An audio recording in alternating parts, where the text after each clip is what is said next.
pour échanger avec vous. Je n'ai pas immédiatement et forcément des choses à vous dire. Je voudrais échanger avec vous, surtout dans un pays où l'échange est difficile, très difficile, quoi qu'on en pense. Alors pour commencer sur la question, merci beaucoup de l'avoir posée. J'ai connu Khatibi il y a extrêmement longtemps, j'étais étudiante et je faisais des émissions de télévision. Il venait de sortir un livre et donc je suis allée l'interviewer pour la télévision et il était extrêmement prestigieux déjà à l'époque, il était directeur de l'Institut de sociologie.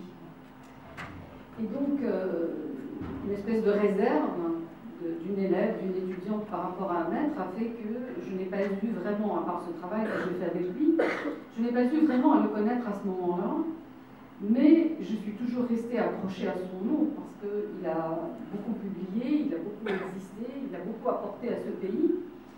Et je l'ai retrouvé à travers un livre qu'il a fait avec le docteur Mohamed Sijilmazdi, qui lui aussi aujourd'hui est disparu. Et ce livre s'appelait « Le Maroc, art et civilisation ». Et Al-Kbir Khatibi m'a demandé d'écrire pour ce livre la partie concernant les femmes. Et j'ai écrit un article, une entrée, donc, parce que c'est quasiment un énorme dictionnaire sur la culture au Maroc. J'ai écrit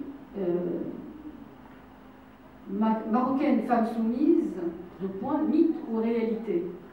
Parce que je ne pars pas de l'a priori qui consiste à dire que les femmes sont soumises, en tout cas pas toutes. Et donc je pense que la texture de l'article avait plu assez à Khatibi, et nous sommes rentrés après dans une espèce de relation qui ne s'est jamais arrêtée jusqu'à sa mort. Donc cette relation date de 1996 à 2009. Alors, Al-Kbir Khatibi est comme moi, il est atypique. On parlerait de créateur ou de penseur protéiforme, parce que justement, il s'est occupé de beaucoup de domaines. Il a intervenu, écrit et réalisé beaucoup de choses dans beaucoup de domaines, ce qui désarçonne un petit peu les personnes qui lisent ou qui s'intéressent à la pensée, parce qu'on ne comprend pas comment un individu peut être et poète, et essayiste, et sociologue, et s'intéressant au structuralisme, et à la psychanalyse, etc., etc.